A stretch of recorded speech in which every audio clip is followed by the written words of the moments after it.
You see, when we use the word Gullah, we actually speak in reference to our food, our language, and our culture. A Gullah person is an African American that lives on the seacoast islands of South Carolina, North Carolina, Georgia, and Florida. However, you have lots of Gullah people that migrated up north during the Great Migration. I can simply say that a Gullah person is none other than a descendant of a slave. You see? It's simple. A Gullah person is a descendant of a slave. How did they get ya? They got ya too by way of the Atlantic slave trade. You see, the first documented slave ship that came to America, it came in 1619, and that was the White Lion. It went to Hampton, Virginia. They had about 20 or 30 enslaved on board. They were able to exchange them for services and goods.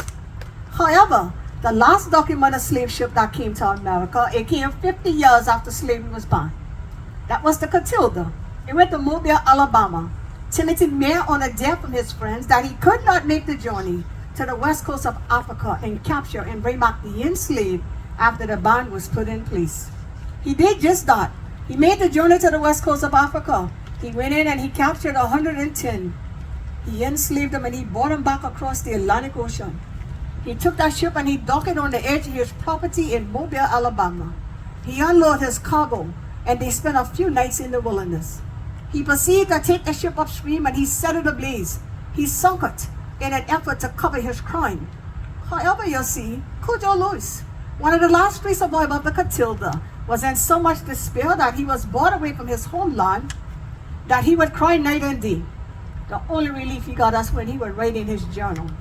So in recent years, as they started to do research on the Catilda, they had his writings translated.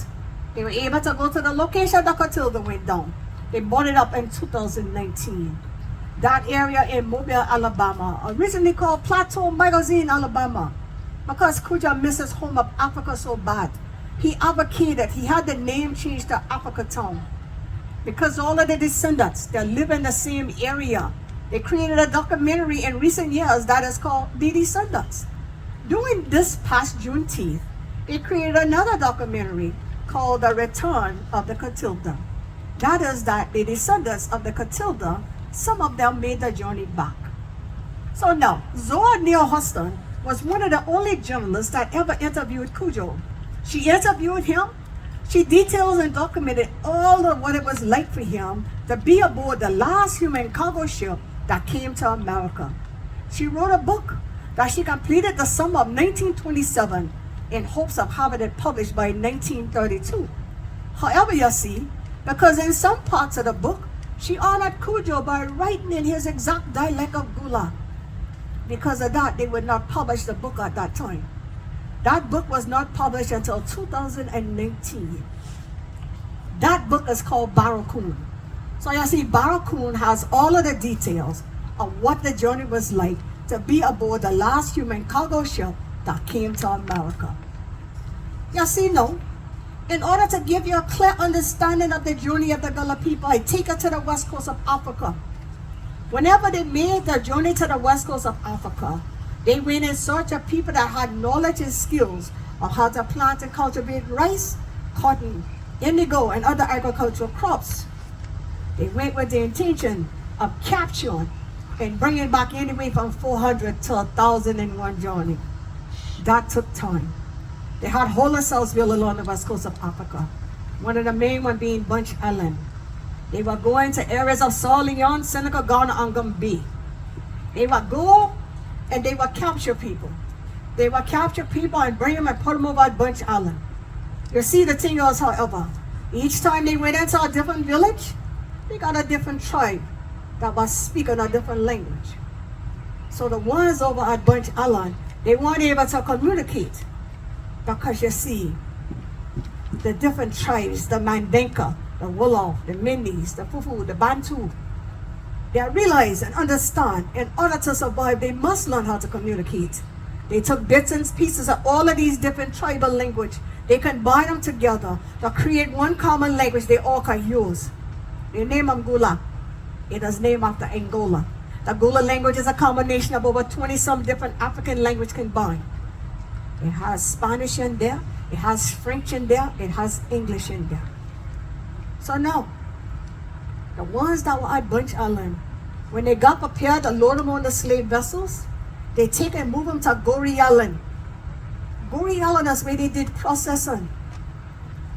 That is the place that is considered to be the door of no return. Once you go through that door, you'll never see home. When they did processing, they wanted to strip away anything personal that would remind them of their homeland. Because the different tribes identified by the way they did their hair. Some had braids, some had plaits, some had cornrow, some had locks, some had bantu knots, some had twists, just like me. They would shave their heads. If they had families together, they'd separate them. They send the man one direction, the power one direction, and the shilling a different direction. When they were loaded on these vessels, they were loaded wearing only one thing, and that was shackles. They had their wrist shackle, and their ankles were shackled. You had some vessels had little slabs built in there, and they would take and lay and stock them in there, head or foot, like you stock sardines in a can. Other vessels, they take and place them on the floor wherever they find a vacant spot. You see, however, the journey across the Atlantic Ocean, it can take anywhere from 5 to 12 weeks. During that journey, these people are being transported in every human ways possible you can think about. Along the journey, they will take them up on deck to let them walk around to get exercise. The thing is now, when your body been in one position so long, you don't want to cooperate. Some was in so much despair that once they got up there, they preferred to jump overboard to their death. Allow the oceans and wash them back to their homeland free. That make the journey across and live a life as an enslaved. I can imagine they were singing, "Oh, freedom! Oh, freedom! Oh, freedom all over me! And before I be enslaved, I'll be buried in my grave and go home to my Lord and be free. No more shouting, no more shouting, no more shouting over me. And before I be enslaved, I'll be buried in my grave and go home to my Lord and be free. Don't you know? There were times they had women on board that were going to child labor. Those babies were delivered, taken on deck and thrown overboard. There were times, you see, many of them would go to sleep at night. They didn't wake the next morning. They were tossed away as well. The only resistance they had was not to eat. The ones that choose not to eat, they had a special tool design that they would use and pry their mouth open. They were forced to feed them. They wanted to protect their investment. The ones that did not swallow, they put hot rocks in their mouth. The ones that made that journey across safely were taken to various locations. Some were taken to the Caribbean island. You see, the one that resisted the most, they put them off first in the Caribbean. Then they make the journey up the coast of Florida, they put some down. They come on to Georgia, they make a stop there, then they stop in South Carolina and North Carolina. Over 40 to 60% of the enslaved that came onto South Carolina, they came in over Sullivan's Island. When they got there, you see now, they had to go through another process. Now they were checking them for things like malaria or yellow fever and other various diseases. However, many were sick. They didn't get enough to eat during the journey. Come to find out, the very thing they were feeding them were making them sick. They were feeding them sorghum. If you don't know, that's something that feed the Hogan pigs. So when you hear people say the foodways of America is stole by Africa, it is because during the Atlantic slave trade, they are soon realized in order to get them healthy, they must find a way to have food that these people can digest and their body didn't reject. So when they would make their journeys back to Africa, they would bring back food. They brought back things like the peas, okra, yams, a bitty seed, the cola nut. They brought back the watermelon. So now I must tell you, I know growing up, watermelon always had a stigma. But I'm here to tell you today that when the ancestors were walking those fields, when their body started to dehydrate, it was crying out for something other than water. So you see, that's where the watermelon comes in. The watermelon has everything you need. It has potassium, magnesium. It has minerals. It has vitamins. It has protein. It has calcium, omega-3. It has zinc in there. You can live off a watermelon and don't eat anything else. When they take them to the fields 2 or 3 times a day, they didn't get a lot, just a few bites, enough to regenerate. So I feel like a watermelon is the thing that caused a lot of them to survive and make it through. However, once they got them healthy, they wanted to get them on the auction block. You see, the design was for Carolina Gold rice in these pots here. This year is Carolina Gold rice here. The Carolina Gold rice is the thing that made the Low Country and all of South Carolina wealthy. Carolina Gold. In the beginning, you hear me say I'm a 5th generation Gullah.